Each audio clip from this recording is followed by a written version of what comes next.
Bonjour.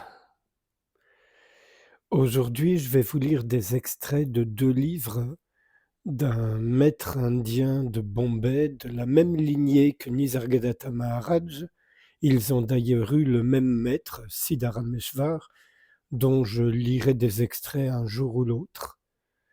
Hem, donc Ranjit, comme, Nisargadatta, qui était son ami d'ailleurs, vivait à Bombay. Il est mort en 2000, hein, et il a été l'élève, le disciple de Siddharameshwar depuis, son enfance. Je crois qu'il avait 12 ans quand il l'a rencontré, qu'il est devenu son disciple, et donc bien plus tard, quand il a enseigné en Inde, mais aussi en Europe, aux États-Unis. Et donc les extraits que je vais vous lire aujourd'hui sont de ces 2 livres. Le premier paru en français, L'illusion face à la réalité, en sous-titre Entretien avec Ranjit Maharaj sur l'état sans état. C'est aux éditions Inner Quest. Je suis incapable de vous dire comment on trouve ça, à part sur internet peut-être. Et le deuxième, Entretien avec Ranjit Maharaj, Je ne parle que de vous, voilà, aux éditions Les Deux Océans. Vous allez voir que parfois, ça vaut le détour. C'est pas piquer des vers.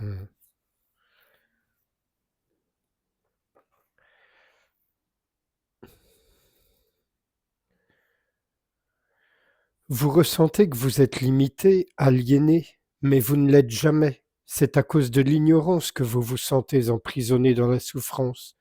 Mais les problèmes sont illusions. Ils n'existent pas.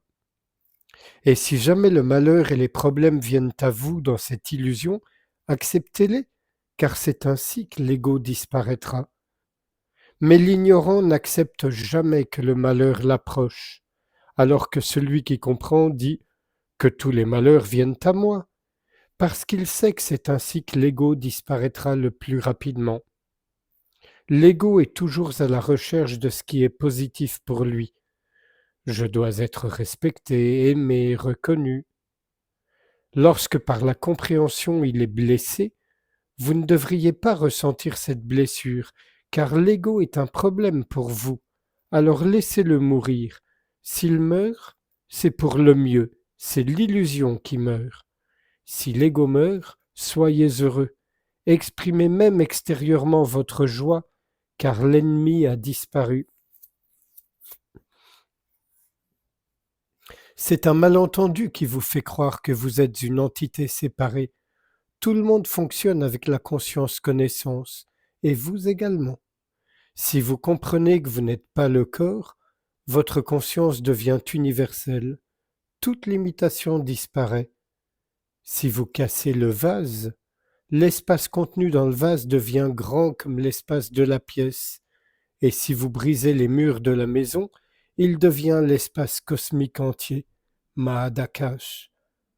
De la même façon, si la conscience de l'ego, je suis celui-ci, celui-là, etc., est brisée, vous devenez la conscience connaissance universelle, le tout. Mais ici, vous devez comprendre que cette connaissance est aussi illusion, ignorance. C'est la source de la conscience-connaissance qui, elle-même, a pour origine l'oubli ou l'ignorance de la réalité. Vous devenez donc la création tout entière, la conscience-connaissance du monde, mais c'est encore l'illusion. Cet ego qui devient la conscience universelle est le pire des égos. Je suis le créateur du monde, je suis omnipotent, etc. Mais ce que le créateur crée est illusion, alors quelle en est l'utilité? La connaissance crée encore plus d'illusions, plus d'ignorance. Cette compréhension doit mûrir pour se dissoudre dans la réalité.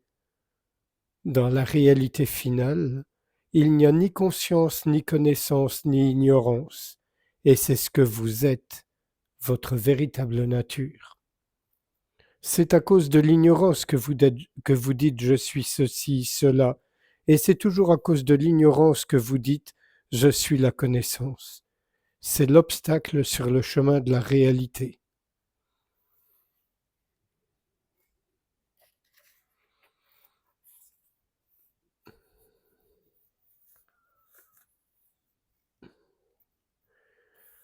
Dans un rêve, un lion apparaît et vous êtes effrayé.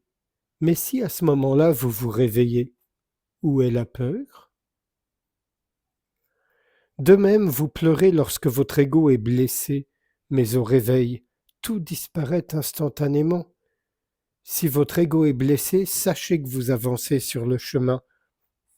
L'ignorant pleure lorsque sa maison est détruite, mais l'être éveillé dit: Maintenant le monde entier est mien, je peux dormir n'importe où. Ainsi, toutes les limitations et aliénations disparaissent de votre mental.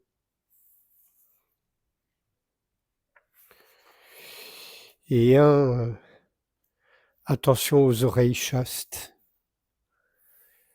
Le corps est un instrument. Vous devez savoir comment l'utiliser. Si vous l'utilisez pour comprendre la réalité, vous devenez vous-même la réalité. Si vous dites «je suis le corps», vous allez en enfer. Enfer veut dire poubelle, car le corps n'est rien d'autre qu'une usine à merde. Ne soyez pas propriétaire d'une usine à merde, mais propriétaire de la réalité.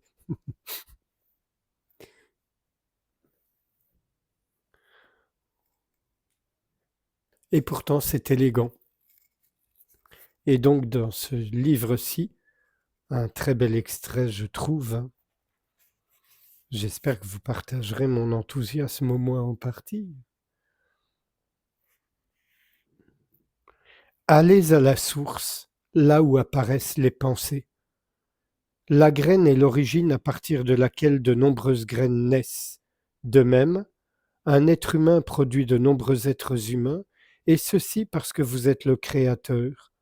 Mais tout ce que vous créez est faux, car basé sur la connaissance qui est irréelle.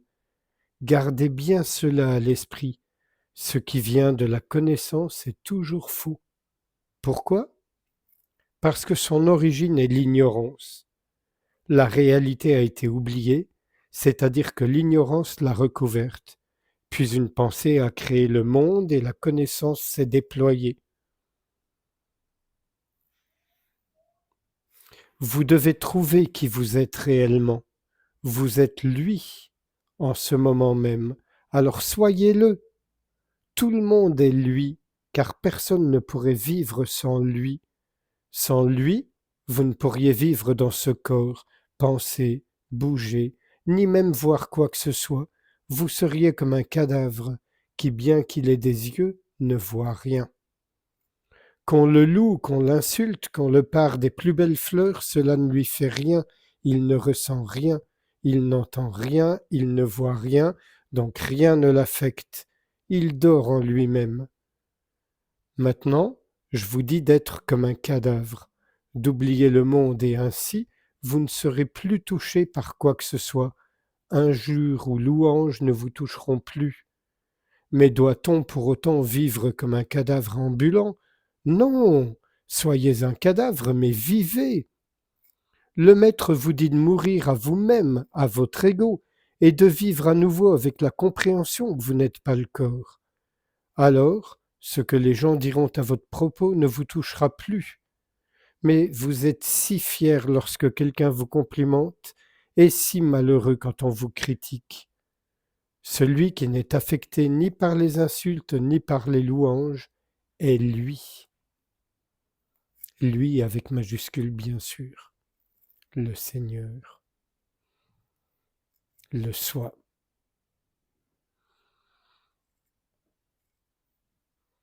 Sans réfléchir à ce qui vient d'être lu, si vous le voulez bien, je vous invite à passer un instant en silence avec moi, sans rien faire, juste être, juste ouverture.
Je vous remercie. À bientôt.